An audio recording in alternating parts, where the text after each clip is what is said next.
Hey, good afternoon, guys. Welcome to our Sunday afternoon stream here. I've got with me today somebody I've been following for a while on social media, Zara Kay. She is one of the founders of Faithless Hijabi, and we're just going to have a brief conversation about her activism and to get to know the organization that she started. Yeah. So, hi, Zara. Hi, thanks for having me. Yeah. We've been trying to organize this for a while, so I'm very glad that it that it finally happened. Like we say, you're like a Mexican jumping bean all over the all over the world. Yeah, I think fortunately, or even unfortunately, in this year I've been around four continents. None of it was my choice, Oh except my coming to goodness. Sweden then. Yeah. But in the end, it just feels like it's kind of working out. But yeah, just moving forward, then staying in my past. But yeah, no, I'm really glad we could finally arrange this. It took a Yeah, lot of yeah, moving around because I just moved to Sweden and then I was sick and then I was traveling and then I'm back. yeah, yeah. Um, Yeah, I mean, I first heard of Faithless Hijabi and the activism that you guys do. When I ran into you on one of the atheists in Kenya's streams with Harrison Mumia. That's where I ran into you the first time, and I've been a very keen follower of the work that the organization does ever since. It's a apostasy, especially in the Muslim community, the ex-Muslim community, is it's a subject that's very dear to my heart. Because we very often some of us who are from Judeo-Christian or other backgrounds, we forget how that journey is for ex-Muslims, especially. There's a big stigma, and it's not as easy in that community just to let go of religion as it is in the Western community. Maybe if you can just tell us a little bit about your experience in that framework. yeah, and I think the also to add to your point, the additional layer is that a lot of times the Muslims you'd see have migrated from the Middle East or East Asia. So not many you'd hear from like Africa as such, like the southern and the eastern part of Africa, or even the west part of Africa Yeah, as well, even though Nigeria is a Muslim majority country. But just thinking about how Islam had spread through trade and a lot of missionaries as such, the Dawah men. yeah, It's always an added challenge because I guess for my family, we're the Shia minorities. So it's like 20 to 30% of the Muslims that are Shia, and then most of them are Sunni, and then a small percentage Ahmadi. But it was really interesting for me, particularly growing up in Tanzania, where I'm so confined by the Shia community that are non-black at large. mm, Um, and that was my entire world. Like that was all I yeah, knew.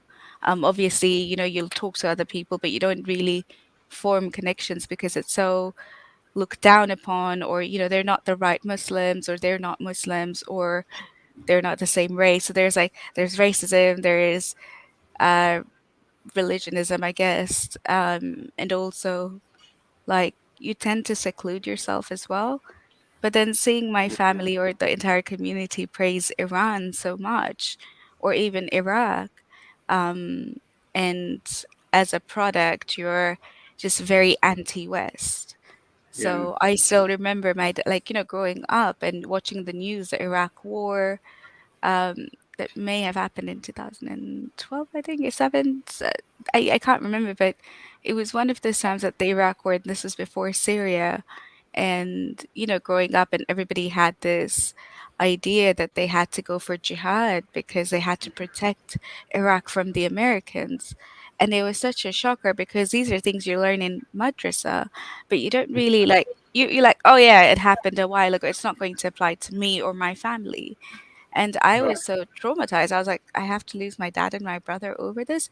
It never went through, but the fact that that idea was I think in a way that, while it was my reality as well, it was kind of a myth because we grew up in a modern world and we'd Yeah. never actually practice a lot of the, 7th, 14th century traditions.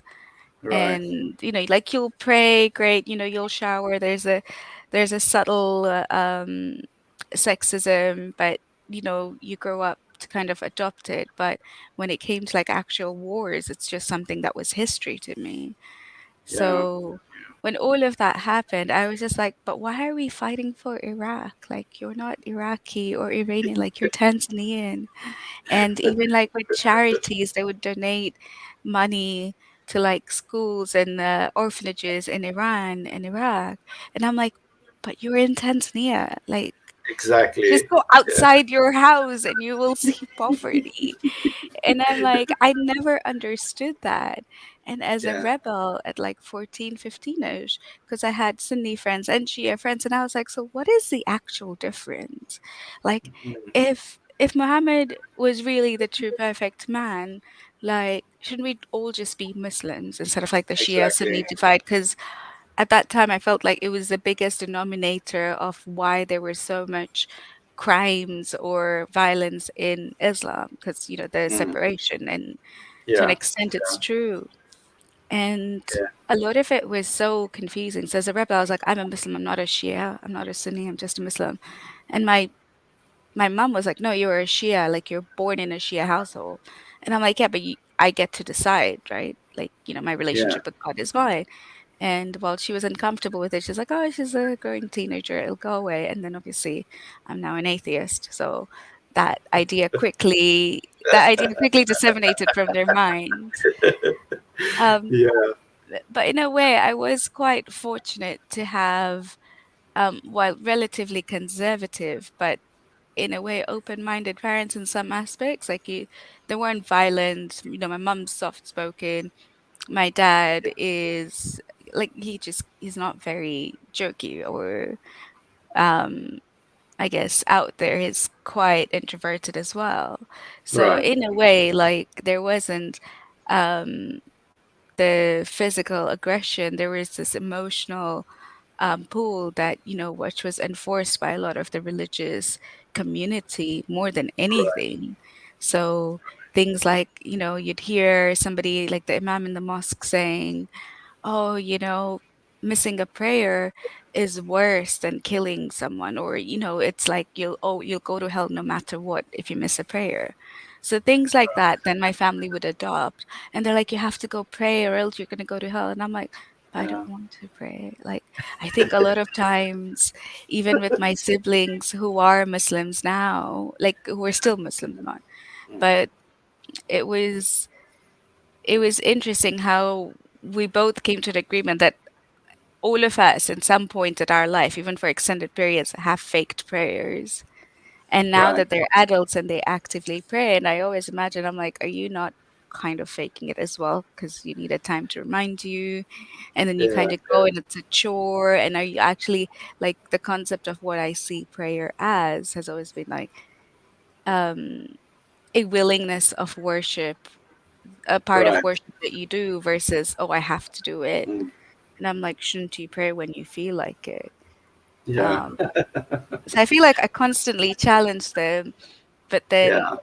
there were always different struggles when it came, like one being African and then being an ex-Muslim, where when I did visit Tanzania first in 2018, um, after my apostasy, I wasn't very publicly out there. I was not an activist then. So, Yeah. like my family knew I wasn't a Muslim. A lot of people kind of knew, but I wasn't that vocal as well. Um, and when I went to the salon, like, as people do, the person doing my manicure was like, "Oh, so like, what caste or religion are you from?" And I'm like, "None. Like, I don't have a Yeah. religion." And she's like, "What does your family practice?" And I'm like, "Well, they're Muslims, the Shia Muslims." And they're like, and do you believe in a God? Are you a Christian now? And I'm like, no, I don't believe in a God. Yeah, And yeah, she couldn't fathom the idea. And she's like, your parents are going to kill you. And I was like, my parents are like, we live together. They know this. So I was just yeah, surprised at the idea, one, she had at like what would be perceivably a yeah. strict Muslim family, being, I think, a Christian herself, or maybe a culturally Muslim. Right. And then two, she could not understand how I didn't believe in God. Like it Yeah, just wouldn't enter her mind. And yeah. even like last year when I was in Tanzania, and obviously I think, I don't know if it's the same situation in South Africa, but in Tanzania having house help is very common, so maids and drivers. Right. Um, Yeah, and to me, when I went to Tanzania, I was staying with my brother, and the maid that would come to clean was like a sister to me. So, she'd always go like, "Oh my God," like, in Swahili, or like they're like, "Oh, if God wants," and she wasn't that religious, like she wasn't praying or anything. She'd right, cover right. her hair like halfway, but I was like, God doesn't exist. He has to, like, I was like, God needs to exist before you start praying to him. And she Yeah, started laughing. She like literally thought I was crazy. And I was like and I was like, "Have you seen God? How do you know God exists? Like apart from people yeah, telling you, yeah. like, and then I gave her an example. I'm like, if I claim I have a twin sister and I never show Right. you photos, I don't show you any evidence, I don't show you a birth certificate, I've made it up. And I'm like, you just have to believe this. Like, Yeah, sure, you can take my word, but is that evidence? And like just helping yeah, her understand what evidence meant. And she comes yeah, back to yeah. me 2 days later and she's like, I was in a discussion with people and I actually said what you said. I was like, so she basically started propagating it and she was like, how do you know God The critical exists? thinking at large. I know. And I was like, how do you know God exists? Um, and then she was like, I actually asked them, and I was like, did you die? And then, they were like, oh no, you're gonna go to hell. And she responded to them, and she's like, did anybody die and come back and tell you God existed or there's a hell? And she was thrown out of the group. But it was just interesting how when I first started, and she was like, everybody thought I was crazy. And I'm like, Yeah, so let me talk to you like very simple terms. yeah, Um, yeah. but yeah, so a lot of like my upbringing was like, I used to wear hijab, and then I went to Malaysia at when I was 16 to study, and because I wasn't a massive prayer person, but Right. because there was a subtle um, pressure when I was my dad came with me to Malaysia for like a week before he left, just to make sure I was okay. But because he's like, oh, I'm gonna go to the prayer room, and I'm like, okay, I will too. And then I go to the prayer room and I'm like, all right, well, I feel like I can't just sit here, so I have to pretend to pray. Or maybe I was kind of praying. Yeah, But yeah, I see a woman come in not wearing a hijab and then, puts on a cloth and stuff to then get dressed for prayers. And, she's fully covered. She prays and then she takes it off and she leaves. And I was like, I know it's like in this world, you can go like, yes, you're sinning. But for me as a 16-year-old, like, I'd see actors on like Bollywood yeah, who had the last name as like a Muslim last name and they wouldn't wear hijab. But I'm like, but they're not really Muslim. And I'm like, but this person's actually praying. So yeah, in a way, she believes in God, but she's not wearing the hijab. And like, it was such an enlightening moment for me. yeah. And um, I was like, you can do that. And I remember this experience so clearly because I remember when I was young and telling my parents or my mom, and I'm like, I don't want to wear the hijab anymore. And she was like, well, you can't take it off once you start wearing it. Like, you have to ask your dad, and your dad's never going to agree to it. So you have to wait until you're married for your husband to agree to it. And at that point, as like a 12, 13-year-old, I was a little shocked. I was like, Oh, so that's it? Like, there's my dad deciding for me, and then it's my husband. And she didn't mean it in a malicious way or anything. yeah, It was just what she had known. And I mm, was so surprised that that was her reality. And yeah, very recently, like a few months ago, I confronted her and I was like, why did you let me wear it at 8? And she's like, everybody in school was wearing it and you wanted to wear it. yeah, Yeah. You were like, no, I want to wear it because everybody is wearing it. Yeah. And I remember that she's like, once you wear it, you can't take it off. Yeah. And at that point, I was like, yeah, yeah, it doesn't matter. I didn't know what that meant. Yeah. Um, but I realize now that, a lot of well, the hijab that was stuck onto me was my mom and not my dad, like not the men in my house. I feel like my brother and my dad had a bit of say on how we wear it in terms of like, should we wear the black veil, like the abaya, or should we wear a coat or loose clothing? That gradually changed from like a black veil to like colorful hijabs and then like a short coat and everything. But somehow my brother and my dad had some say in it, but also Mm. because I had older sisters as well, and I was a middle Yeah. child, I always you kind of tend to follow what other sisters or other siblings do and what you're allowed. Um, and I can't say they were massively upset about, me showing a bit of my hair. They'd always like, "Oh, put it back," and I was like, "No, I like it," and Yeah. that was it. So I got my opportunity to be rebellious while within that constraint. Right. Um, Right. but So I guess in a yeah, certain sense, it made it made it a little bit easier because your first encounter with resistance was from a very familiar environment, within your family group, and so I find it very pernicious how Islam, especially, has this, how can I say, this refulgence towards womanhood, and everything that represents femininity is somehow seen as this, sacred thing that needs to be protected and shielded from society. And I never can quite wrap my mind around whether it's a cultural phenomenon or whether it comes, purely from the religion. But I find it very fascinating, how, the, especially way back, the Abrahamic flavor of religion. Always had this fear of womanhood, and femininity. I don't know if it is, like I said, a cultural or a religious aspect, but I always find it very striking how, they, and by shielding and protecting women from society, you actually make them more vulnerable. Like when they encounter any kind of, I mean, it's not like you can protect someone for 100% of their entire life, so they are going to be exposed to some aspect of society at some stage in the future. And by protecting and shielding them, you're actually desensitizing them to dealing with those situations. Um, yeah, I think it's a part and parcel of both culture and religion, only because Yeah, I see culture and religion as being so intertwined that yeah, if you very look hard at to all, separate.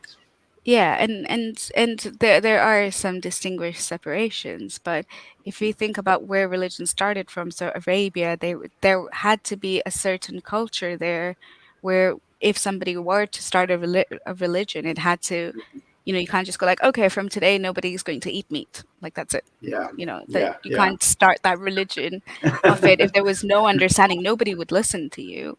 So in Exactly. order to establish some control, started um that culture started being part of religious values as well. And as it Yeah, moved around to like countries like Indonesia or even Afghanistan um and Africa, like East Africa, West Africa, and the northern part, as it started spreading around, those cultures changed to adapt to those religion because you couldn't practice some of those things that those were traditions for you because you were adopting something new. And mm, before we know it, because it has spread so much, and so far a lot of people would kind of subjugate other people into following the religion and ignoring their tradition. So yeah, if we like, there used to be tribes in Africa that would hunt people down. If I'm not mistaken, there were some in East Africa, or you would also like hunt lion down and drink like blood as part of your coming of age ceremony.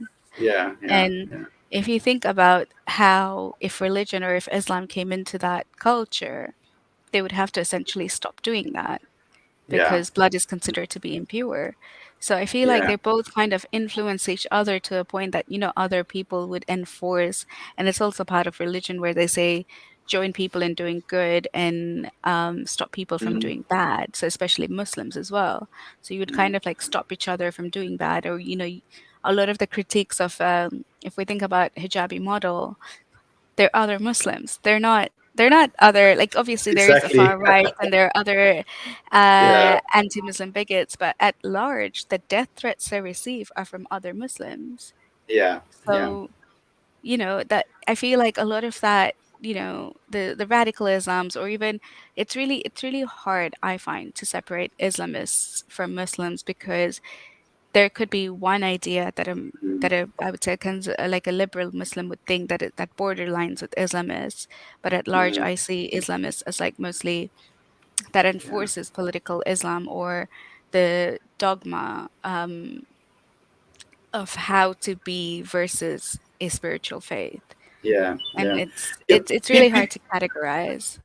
Exactly. People always tend to internalize that religious identity as part of their personal identity, So anything, criticizing the religion, people struggle to separate that from you criticizing them as people. They always internalize that criticism. And I mean, it's to be expected, if it's such a integral part of your personal identity, you are going to take any criticism personally. Yeah, I mean, I find it very ironic always, when I hear these Dawa boys saying it's the religion of peace. That I just remember, you always want to pipe up and tell and shake them and say, like, yes, it's a religion of peace, but it's spread by the sword. Yeah, and It's spread through Africa, Africa and even Europe. It's spread by the sword. That's how they got a foothold in there, is by conquest and war. yeah, and if we just like, okay, ignore everything that happened in the past and we look at the current situation, right? So where Yeah, Muslims are yeah, placed right now. And then I see in Afghanistan the Taliban coming in power and some people seeing them as freedom fighters. And I'm like, okay, I'm going to see what happens. And then, mm, people are like, yeah, Taliban are doing it right. They're finally taking control. And who said they're not giving women rights? They are. They said they would according to Sharia law. And I'm like, yeah. if you like it so much, why won't you move there? I mean, Exactly. I'm pretty sure if we could trade citizenships, many women would love to like just study or just be.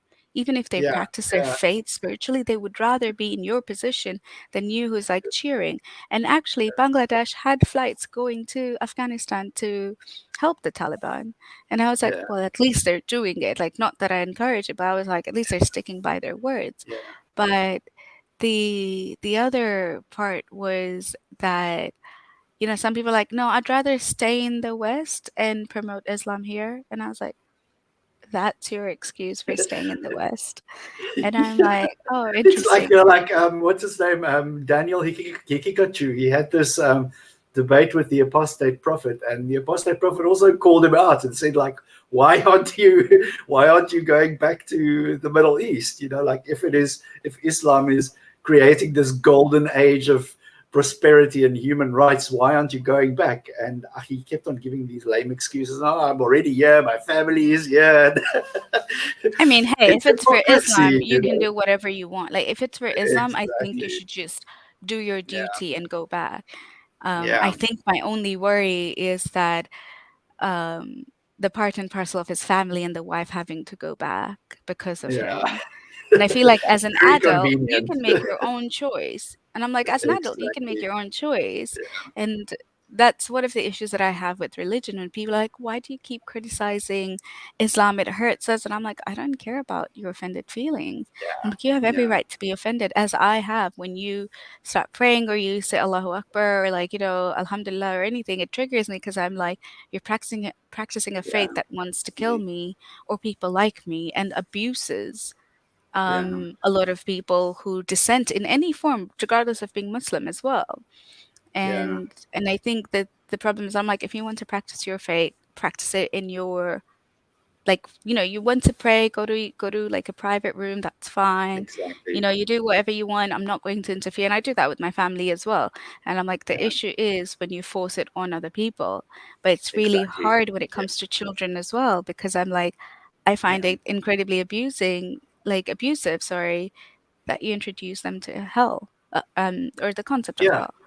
yeah. And It scares children, like that's, I find it so ridiculous that people frighten little children. I mean, like, impressionable little children get taught this idea that they are worthless, that they are useless unless they have this religious element to their life, and it's psychological abuse, because you never, children who grow up in that, with that mindset, will never, not saying that they would never learn how to think for themselves and be their own person, but it definitely sets them back emotionally, and to grow within that kind of environment where they are always taught that they are not worthy, that they're not worthy of recognition, worthy of love, worthy of yeah, acceptance, unless it is within the framework of this particular religion.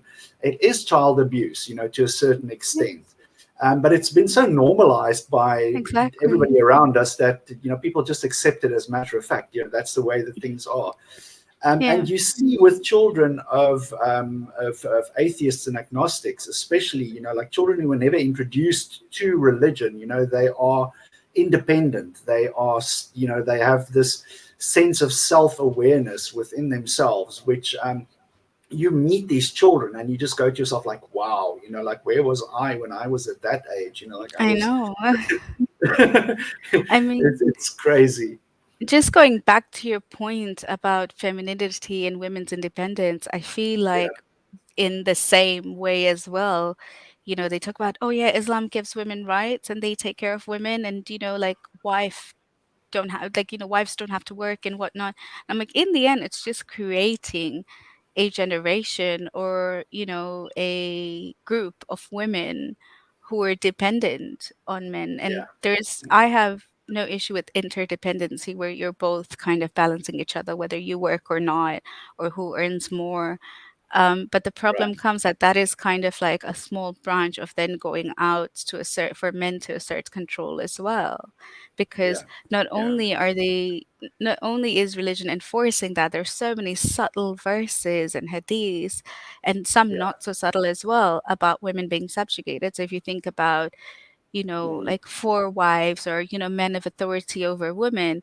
And right, a lot of Muslim women that I've gotten, they're like, yeah, because my husband earns, and he's allowed me to work. And I'm like, okay, so I'm not going to impose my feminist ideas on you, but I'm just thinking, like, is that what you want for your daughter? Like, when yeah, people created these rules, did you not have kids? Did you yeah, just forget that a female child of yours um can face what your current wife is facing, if you're yeah, obviously not introspective, and, like, maybe I'm not even going to say yeah, abusive, but like control. yeah, Um, but I feel like, did you not think about this? Because I feel like when it comes to children, parents are a bit more alert than they are towards their partner as such. And then I'm like, just with my dad having five girls and one son, and I was like, did you know the book says that I get half an inheritance? yeah, Than yeah, your son. And then I'm like, if we look at the financial situation, your son is very well settled, but your daughter's yeah, like, I am fine. I have younger sisters, because one of my sister yeah. was born when my parents were 48. So, by But the I mean, like, time, how does that work within a family where there's one son and five daughters? Is the son going to get half, and the four daughters get half, split in four? Or I think they have a ratio where the wife gets 1/8, the son gets goodness, quite majority of it. But yeah, I'm not entirely sure, but I don't think it's that complete half split onto others. yeah, I yeah, think in general, all the uh, girls combined would get a bit more than one son. But, yeah, I was talking to him, and my dad's like, look, I'm just going to admit it. I don't follow the book back to, like, obviously, more about it. And, Yeah. there are things you've confronted me with that I don't have answers to. And he Yeah. wanted me to talk to a scholar. And I'm like, I'm happy to talk to a scholar. I don't like debates, but I will do it on a public forum because I just want that simple question, right? Like, Yeah. what about me makes me worthy of half? I don't care about the money. Exactly. Yeah. Yeah. I don't care about the money. Like, it's inheritance. It's my dad's money, but whatever. Like, even if it all goes to like my other sisters, I don't care. But like, Exactly. it's that precedence that it sets. And I'm like, what are you trying to say? And if we're Mm. talking about this being appropriate at the time, or that, women are to get married, and I'm like, I can give you a hands down example. Like, I'm like 28 now. My sisters are older and I have younger sisters. None of us are married and want to get married.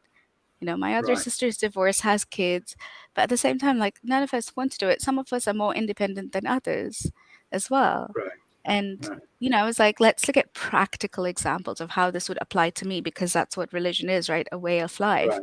instead of Right. like a state governed, or I'm like, so, Yeah. I was like, and my dad was like, well, I don't follow everything in the book. And I'm like, that's all I wanted to hear, because I feel Yeah. like their easiest answer is, why don't you talk to a scholar? And I'm like, Yeah. and that's at the point of frustration. And I'm like, I'm happy to, right? And Yeah. I'm like, I'm happy to. I don't see the point, because I don't need a scholar to answer me. I want the person who affects, like, if we're talking Yeah. about inheritance, or if we're talking about anything. And thankfully now the mindsets are slowly changing to cater towards, how do we make, how do we make sure that, if my dad does pass on, like, Mm. what happens after? Or Yeah. at the same time, I remember that, when I was young and growing up, and I was like, why am I not a boy? Because I was like 12 and I couldn't carry that, that big water, um, the big water bottle to put on the water dispensers. And I'm Yes. like, I Yes. wish Yes. I was a boy. And my dad's like, there's nothing a boy can do and you can't do. So I was raised Right. like that as well. Right. But Right. there were this cognitive dissonance, and I always like looking at it from like, um, the way I was raised, what I am Yeah. now, and seeing my family come through that transition. And then when I hear people like Danielle Hakikatu and stuff, and I was like, you really believe that? Like, in this day and Yeah. age, you were Yeah. absolutely okay with your daughter, like, he wrote Yeah. a post about his wife praying in the closet because it's Yeah. more honorable. And I'm like, you really want your daughter to do that?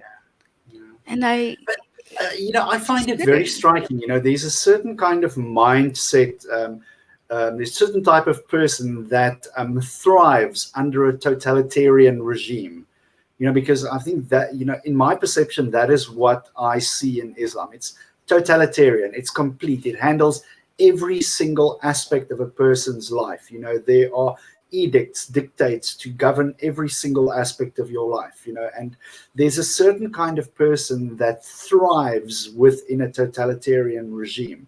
And it's those mindless robots, people who like to be told what to do, when to do it. And you recognize it instantly when you speak to people. There's like this dull look in their eyes, and it's like, and it's almost like speaking to a corpse, like there's just this glazed look in the eye, and it's just the dogma that comes out when you speak to them. Mm, It's the dogma yeah. and nothing else.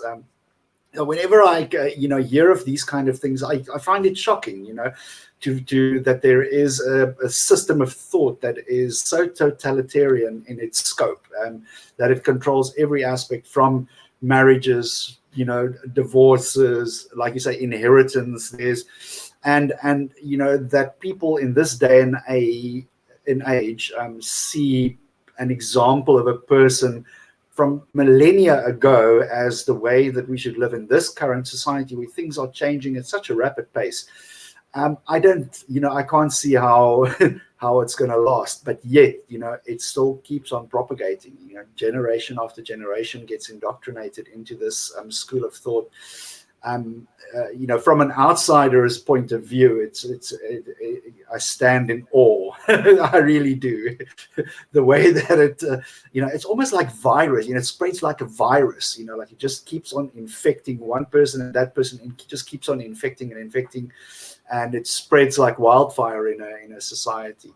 And I remember now what I wanted to say earlier when you were talking about just that cultural and religious aspect. I think that our culture is the soil and religion is the seed that gets planted in that soil. That's why the two of them have this symbiosis where, if you have a fertile culture, then the seed of religion is planted and grows and germinates very quickly within that.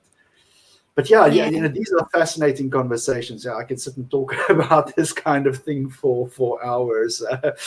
My friends always ask me, like, "What's wrong with you? You always want to talk about religion and how it impacts people and all of that." And I said, "Yeah, that's important. It's important to see and hear people's stories, and I think that's also why I gravitate so much towards Faithless Hijabi.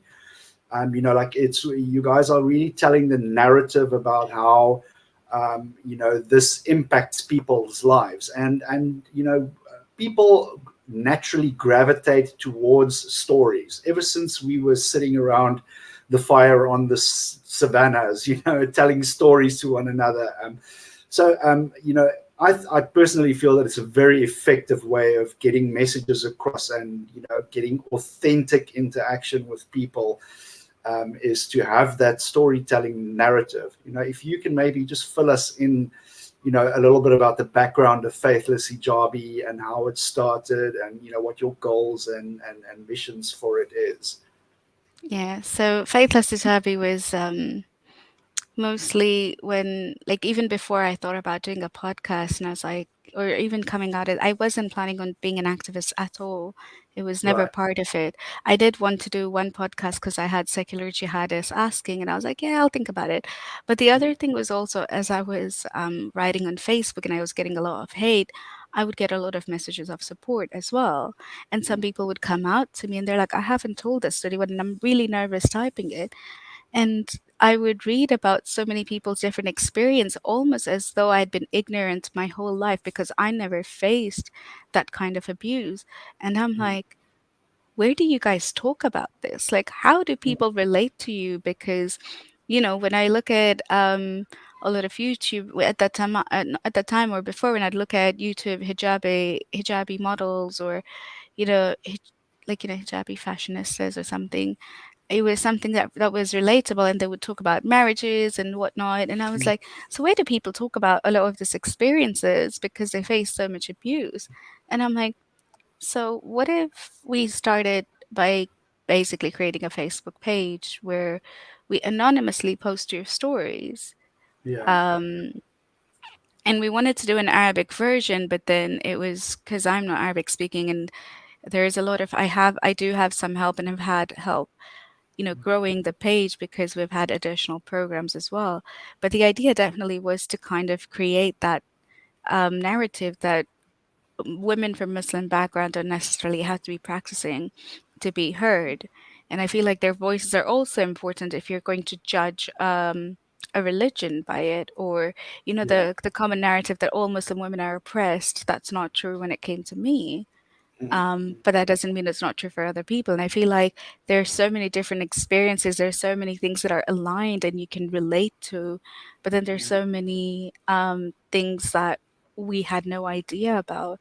And Yeah. when I started opening, and obviously I had like my previous coworkers, my university mates, all in Facebook, and they were like, "Wow, like, I'm sure it's her family, right? Or that's the culture. It's not all Muslims." And I'm like, hang on, okay, cool. All right, you say that. I'm like, Hold my because beer. and I was like, all right, cool. Let's keep going. Like, these are all different women. It's not a story I'm making up because I actually don't have time to make up like Yeah. 50 or 100 different women names and their Yeah. stories. Yeah. And I'm like, all I've done is put it on a platform for you to listen to them and edited their name. And then you start looking there, and I'm like, I never went through that. But my Yeah. fight doesn't stop because I never went through that. I don't think Yeah. yours should either. And I'm like, Sure. I much rather respect Muslim for women's rights activists, even though I don't agree with a lot of the Islam, gives us rights narrative. I feel like they're fighting their own kind of battle as well, and they get as much attacks, even if it's like the right to wear what I want to, or the right to study or work, like Afghan activists. They're not necessarily ex-Muslim, but I feel like it is definitely a fight. And while we don't see eye to eye, it is something that is commendable. And that's where Faithless Hijabi was kind of like it started. But then at some point I realized all these stories, sometimes it's just a repeat of it, like some things a lot of people can relate to. But what are the actionable things that we're doing? Like, how do we go from here? Like, what is a support thing? Or where do people vent and talk about? And I was like, okay, I'll open a Discord channel. And that wasn't as successful. Well, people started talking, and it was only meant for women so they can talk about relatable things. But at the same time, it was really hard to maintain, like doing vetting or, checking if they're women, like, over a phone call, like a voice call, Yeah. but also making sure that other women feel safe to talk about different things Yeah. so that, Yeah. if there are any incognito Muslim women, they're not attacking each other. Yeah. And as that went on and people were talking a lot about mental health, um, and COVID had just started. So this is like last year then. Right. And COVID had just started. And I think Zara Kay, I don't know how to pronounce her last name, but she was an Egyptian activist, an LGBT activist who ended up committing suicide in Canada. And that really affected a lot of the people because she had been through so Right. much. And that is so relatable because she was ostracized, shunned, abused. And Yeah. it could have been a possible outcome for any one of us.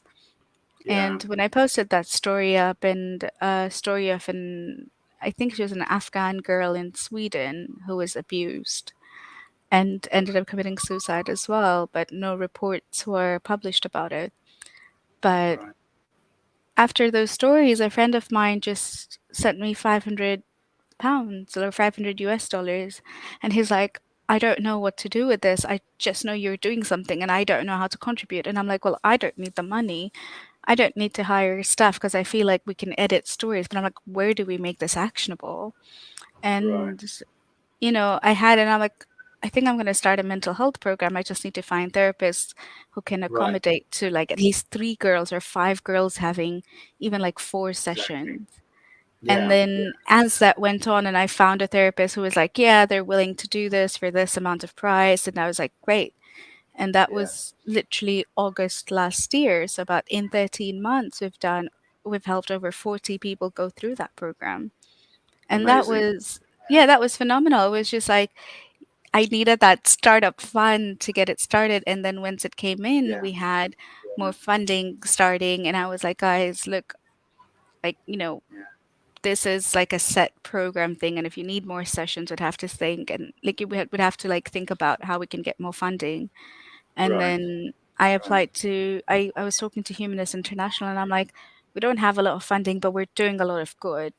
And we got Yeah. some more funding and Amazing. we started that way.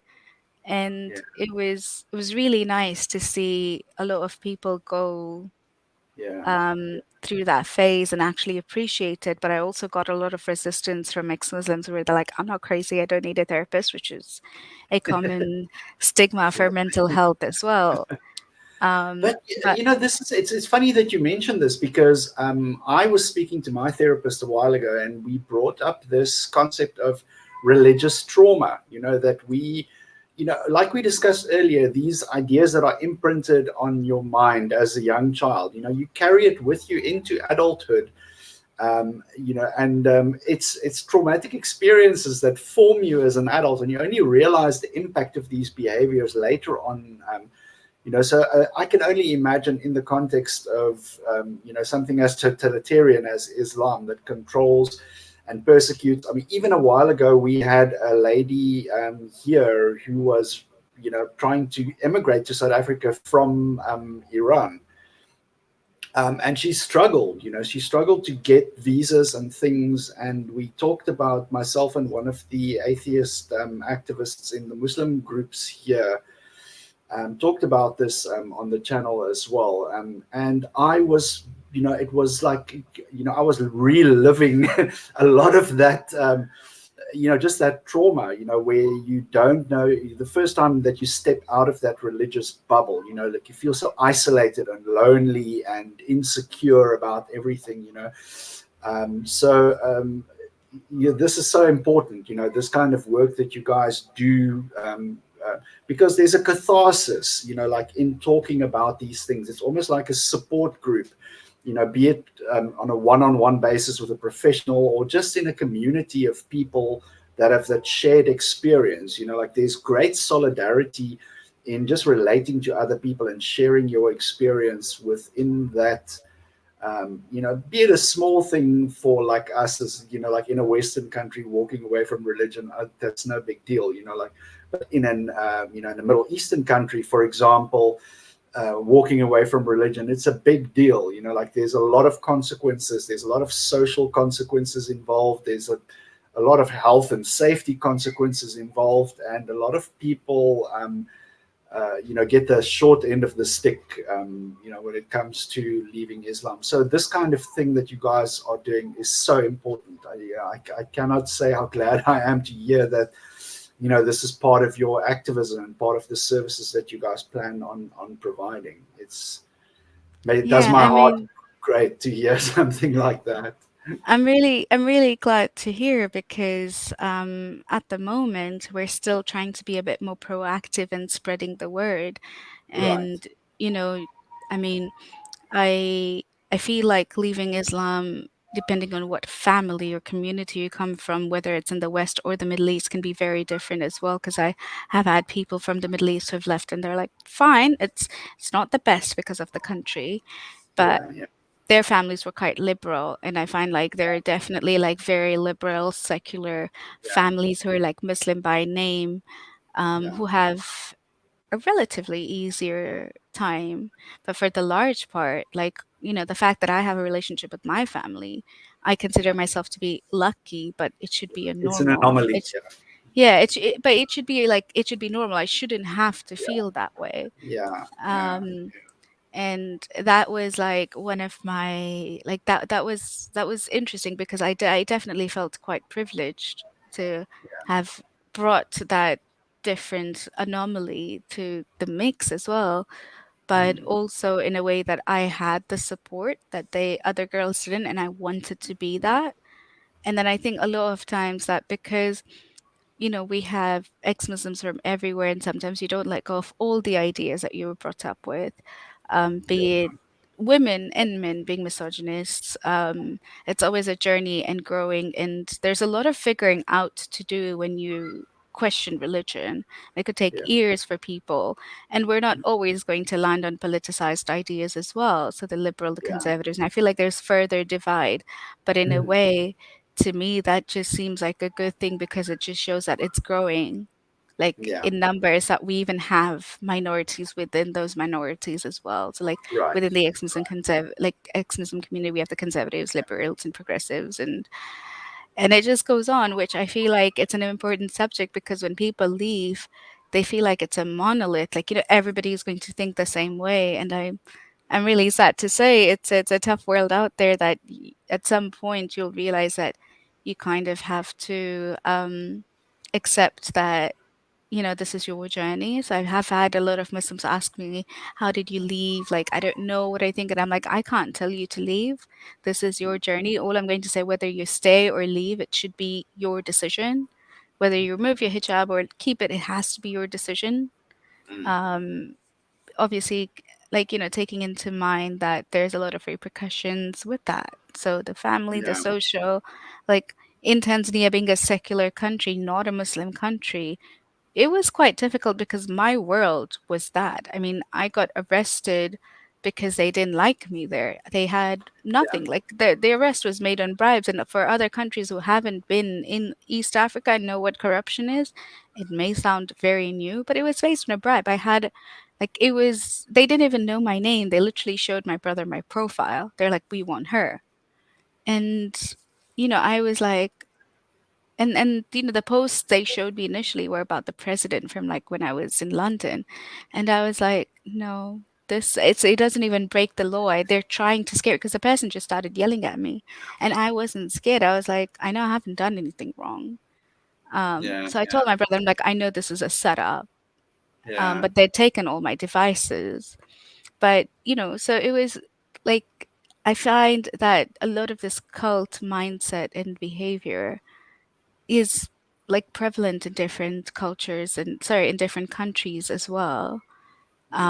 And people face that different thing. Like never in a million years did I think I would ever have to go through what other people have at a state level.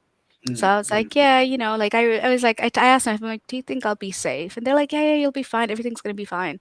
And I was like, okay, cool. And for the 3 months, I was fine. And then somehow, I get phone calls and I was stalked and everything by the police. And then I realized they were paid a lot of money and they ended up stealing my passport, like my Australian passport. So I couldn't leave the country. So a lot of that. And I was like, on yeah, what grounds? Like it all came back. I had no charges. I never went to court. And I'm like, you literally like just kind of ruined my life because you didn't like who I was. yeah, And that's when I think initially my story was unbelievable because everybody was like, oh, but like you were, it's an immigration issue. And I'm like, it doesn't make sense. Like none of it yeah, makes sense until I actually left without any charges. They're like, oh no, this is real. yeah. Like Now people it makes actually put perfect her in. sense. Yeah, and I was getting a lot of threats before that somebody's Mm, like, "Oh yeah, we're gonna like," it was like they had Facebook posts about me. mm, I can't understand why their life was consumed by me when I didn't even know who they were. yeah, Um, but yeah, no, I had Facebook posts that intentionally planned this. I just didn't think it would be a reality because I was like, surely the Tanzanian government are smarter than this to like, I was a bit um willfully ignorant in that area. yeah. Uh, but I A feel like for a little lot bit of naive. yeah, I feel like a lot of people, a lot of people did not expect that happening. So that's why Yeah, when people are like, "But it's a secular country," and I'm like, "You have no idea who runs the police yeah, here. Like we have a Muslim president."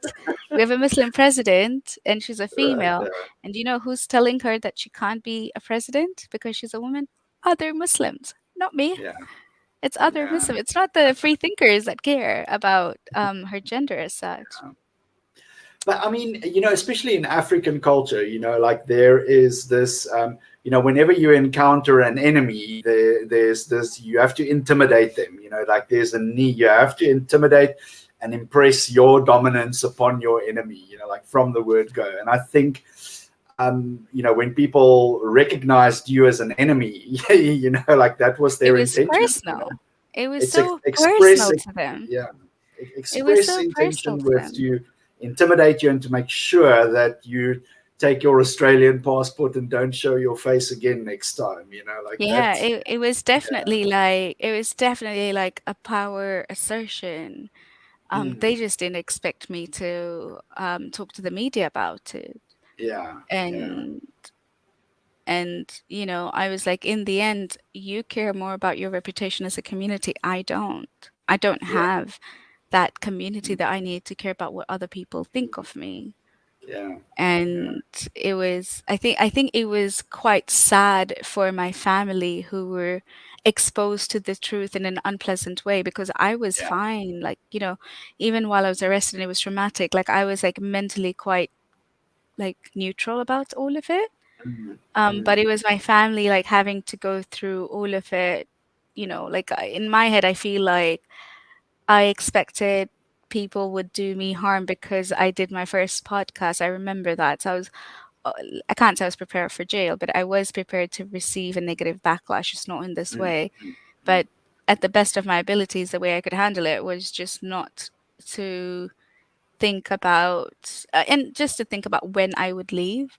But seeing my Yeah, family go through that betrayal because my dad was so involved in the community, he would give away his life mm, for it. And when I first got out of jail, he's like, don't say anything about the community, you can't. And I was like, they sent men to try to rape me. yeah, And what if they were successful? yeah, Like, what then? Like, you still want it? And I'm like, well, one, I'm never going to listen to you because I feel like this truth needs to get out. But I was yeah, just really sad that it came to them as such a shocker that, yeah, like my dad kind of stopped going to the mosque a bit. He's like, I don't like what they did to my daughter. Like, like what hasn't he done for the community? Whenever there are Exactly. donation, it's funny Mm, that whenever there are donations, they'll contact my family, and that's when they'll establish being so chummy. But for the large part, when I came out as an atheist and they had a relationship with me, people were so angry. Why do you have a relationship with your daughter who's not a Muslim? yeah, Like yeah, his friends would actually go like, "Oh, Muhammad said he comes before your family, so you can't talk to your daughter." Or that when I was there, my brother was told, you can't eat the food your sister cooks because she's not a Muslim, or sit on the same place she does. Like I was suddenly such an impure person, and I was yeah, like it was funny because like my siblings and I would go out, yeah, and I would order a cocktail, and I'm like, you guys don't have to pay for it. I understand that you don't want your money to go be spent in alcohol, so I'll pay for it. yeah, Or like when I'd go for brunch and I'm like, I'm ordering bacon, even though it's rarely found in Tanzania. And I'm yeah, like, I'm going to do me, you do you. Like would have in a house would have two rooms, yeah, one with the Quran and one with music, like playing at the same time. And I'm like, my room, my space. So it was really nice to see that. It was really nice to have yeah, that support. What was upsetting is to exactly. see that other people genuinely disliked why we were together. Like Right. they actively harmed other Muslims for having a Yeah, relationship with me. So yeah. it's just a lot It's of my again, friends. like this. Yeah. I'm of the opinion that if you are able to separate the religion from the person's identity, then things like this won't be an issue. But it's Yeah. because people internalize the religious identity. So it becomes you're not insulting them, you're insulting the prophet and the man in the sky and all of that. Yeah. But yeah, I mean, it's fascinating. I find these dynamics fascinating, and this is why this kind of thing is so important, Zara, is because by having these conversations, by having these interactions with people in our surroundings, like we normalize things like apostasy, like atheism, like dissent, like challenging religious authority. And it's just by being there, and like you have firsthand experience of how the religious society reacts when you walk very close to the edge, or when you step over the boundary. Like you tend to get arrested just before Christmas and spend your time in jail. Yeah, it was interesting. It was like that in between, where how like with any like Tanzanians especially, or like when it's like holiday period, they're lazier than ever. So Yeah, like a lot of this, like a lot of like the court or the immigration that was meant to work during that holiday period were like, ah, no, we're in post until the 3rd of January. So I'm like, yeah. what? um Excuse but me. and I was like, but they actually wanted us in on Christmas, and then Right, and it wasn't me they wanted. They called my brother because they could identify the number to his name, but they didn't know what my name was. right. So they called my brother, and I was like, okay, I don't know if you've seen it, but I actually made a video highlighting all the messages the police sent me and what they wrote before I was even in custody. And then all the posts that were built up over time, clearly indicating we're going to get her arrested for, not being, or like being against the Tanzanian president, who then died as soon as I left the country. So, Yeah. um, but it was, yes, I actually made a video like highlighting all the evidence I had because it just seemed like a 007 mission. Um, Mission Impossible. I know it was like I literally had to fly from like I had to get like two plane tickets because the first time I tried leaving, I was detained again because the police apparently forgot to remove the no-fly list. So I was arrested on the 28th, but the no-fly list happened on the 3rd. So they didn't actually know my name. They didn't know anything. They didn't want to press charges. They only wanted to scare me until the first news came out in Australia. And that's when they're like, shit, we can't let her go now because we have to come up with something. Yeah, yeah, yeah. Um, and even then, like none of those charges made sense because while they said it was an immigration charge, if you're not in compliance with like the immigration part, then the fine was $200, which again I Right. never had to pay because I was never not compliant. But Right. Right. you usually go report to the immigration versus the police. But I was somehow reporting to the cyber crime unit, and I'm like, that never made any sense. But I was like, fine, you just need to know I'm in the country. Yeah. Yeah. Um, but yeah, no, it was. I almost don't recognize the person who had to go through that because Yeah. while yeah, it was meant to be a 3-week trip to Tanzania last year, like exactly a year ago, and it Yeah. turned out to be 6 months, 6, 7 months, Wow. because I didn't have a passport and it was stolen. But somehow I managed to land on my feet again and moving forward. And I feel like, if Yeah. anything, it's just enforced where do ex-Muslims feel safe and where can Yeah. we start supporting, and what are some valuable things we can start even at a smaller scale helping Right. other, like promote, I guess, promote the efforts being made to reduce religious abuse when it comes to Islam as Yeah. well. Yeah. Yeah. Yeah. But Yeah. that's where I see my long term going. I know that was one of your questions. Yeah. Yeah.